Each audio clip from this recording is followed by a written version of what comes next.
आप सभी लोगों का हमारे YouTube चैनल पर स्वागत है। हम आज सुने जा रहे हैं भीष्म पितामह के जीवन का इतिहास। तो आइए दोस्तों सुनते हैं यह कहानी। महाभारत महाकाव्य के सबसे प्रसिद्ध पात्र जिन्हें हम भीष्म पितामह के नाम से जानते हैं। वास्तव में इनका नाम देवव्रत था और वे महाराज शांतनु एवं माता गंगा के पुत्र थे। गंगा ने शांतनु से वचन लिया था कि वे कभी भी कुछ भी करे उन्हें टोका नहीं जाए, अन्यथा वो चली जाएंगी। शांतनु उन्हें वचन दे देते हैं। विवाह के बाद गंगा अपने पुत्रों को जन्म के बाद गंगा में बहा देती, जिसे देख शांतनु को बहुत कष्ट होता है, लेकिन वे कुछ नहीं कर पाते। इस तरह गंगा अपने 7 पुत्रों को गंगा में बहा देती। जब 8वां पुत्र होता है तब शांतनु से रहा नहीं जाता और वे गंगा को टोक देते हैं। जब गंगा बताती हैं कि वो देवी गंगा हैं और उनके 7 पुत्रों को श्राप मिला था, उन्हें श्राप मुक्त करने हेतु नदी में बहाया, लेकिन अब वे अपने 8वें पुत्र को लेकर जा रही हैं क्योंकि शांतनु ने अपना वचन भंग किया है। कई वर्ष बीत जाते हैं। शांतनु उदास हर रोज गंगा के तट पर आते थे। एक दिन उन्हें वहां एक बलशाली युवक दिखाई दिया, जिसे देख शांतनु ठहर गए। तब देवी गंगा प्रकट हुई और उन्होंने शांतनु से कहा कि यह बलवान वीर आपका 8वां पुत्र है। इसे सभी वेदों, पुराणों एवं शस्त्र अस्त्र का ज्ञान है। इसके गुरु स्वयं भगवान परशुराम हैं और इसका नाम देवव्रत है, जिसे मैं आपको सौंप रही हूँ। यह सुन शांतनु प्रसन्न हो जाते हैं और उत्साह के साथ देवव्रत को हस्तिनापुर ले जाते हैं और अपने उत्तराधिकारी की घोषणा कर देते हैं। लेकिन नियति इसके बहुत विपरीत थी। इनके एक वचन ने इनका नाम एवं कर्म दोनों की दिशा ही बदल दी। भीष्म प्रतिज्ञा। इनका नाम भीष्म उनके पिता ने दिया था क्योंकि इन्होंने अपनी सौतेली माता सत्यवती को वचन दिया था कि वे आजीवन अविवाहित रहेंगे और कभी हस्तिनापुर के सिंहासन पर नहीं बैठेंगे। साथ ही अपने पिता को यह भी वचन दिया था कि वे आजीवन हस्तिनापुर के सिंहासन के प्रति वफादार रहेंगे एवं उसकी सेवा करेंगे। उनकी इसी भीष्म प्रतिज्ञा के कारण इनका नाम भीष्म पड़ा और इसी के कारण महाराज शांतनु ने भीष्म को इच्छा मृत्यु का वरदान दिया, जिसके अनुसार जब तक वे हस्तिनापुर के सिंहासन को सुरक्षित हाथों में नहीं सौंप देते, तब तक वे मृत्यु का आलिंगन नहीं कर सकते हैं। भीष्म और अम्बा। भीष्म पितामह इतने शक्तिशाली थे कि उन्हें हरा पाना नामुमकिन था और उनके होते हुए पांडवों की जीत भी नामुमकिन थी, लेकिन मृत्यु एक अटल सत्य है।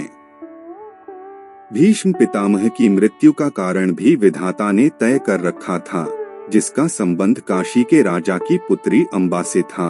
भीष्म ने अपनी माता सत्यवती को वचन दिया था कि वो कभी हस्तिनापुर के सिंहासन पर नहीं बैठेगा और आजीवन सिंहासन के प्रति वफादार रहेगा।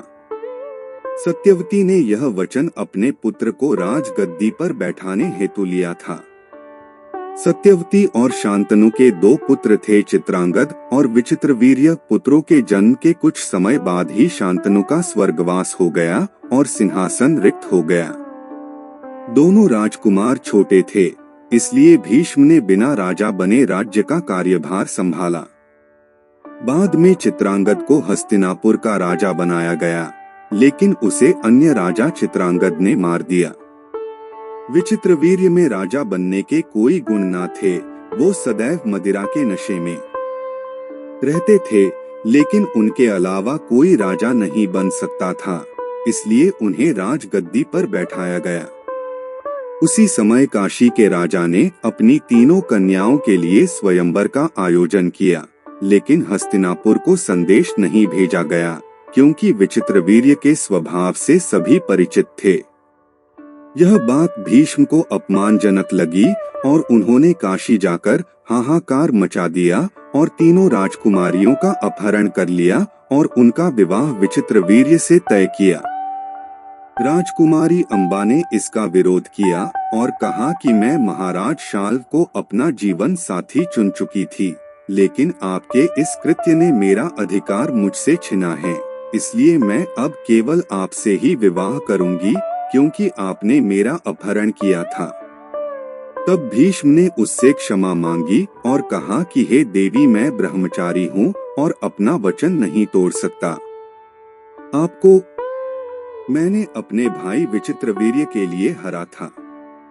इस बात पर क्रोधित अम्बा भगवान शिव की तपस्या करती और अपने लिए न्याय मांगती हैं। तब भगवान शिव उसे वचन देते हैं कि अपने अगले जन्म में तुम ही भीष्म की मृत्यु का कारण बनोगी। इसके बाद अम्बा अपने अम्बा स्वरूप को त्याग देती हैं और महाराज द्रुपद के यहाँ शिखंडी के रूप में जन्म लेती हैं, जो कि आधे नर व आधी नारी का स्वरूप हैं। भीष्म पितामह की मृत्यु। जब कालांतर पश्चात कौरवों एवं पांडवों के बीच युद्ध छिड़ जाता है, तब पितामह भीष्म के आगे पांडव सेना का टिक पाना बहुत मुश्किल था। उन्हें अपनी जीत निश्चित करने के लिए भीष्म की मृत्यु अनिवार्य थी। तब भगवान कृष्ण इस समस्या का समाधान सुझाते हैं और अर्जुन के रथ पर अम्बा अर्थात शिखंडी को खड़ा करते हैं। चूंकि शिखंडी आधा नर था, इसलिए युद्ध भूमि में आ सकता था और नारी भी था, इसलिए भीष्म ने यह कह दिया था कि वो किसी नारी पर प्रहार नहीं कर सकते। इस प्रकार शिखंडी अर्जुन की ढाल बनती हैं और अर्जुन उसकी आड़ में पितामह को बाणों की शैया पर सुला देता है और ऐसे अम्बा का बदला पूरा होता है। भीष्म पितामह युद्ध समाप्ति तक बाणों की शैया पर ही रहते हैं। वे मृत्यु की इच्छा जब तक नहीं कर सकते थे, जब तक ही हस्तिनापुर का सिंहासन सुरक्षित हाथों में न सौंप दे, अथ वे युद्ध समाप्ति पर ही अपनी मृत्यु का आवाहन करते हैं।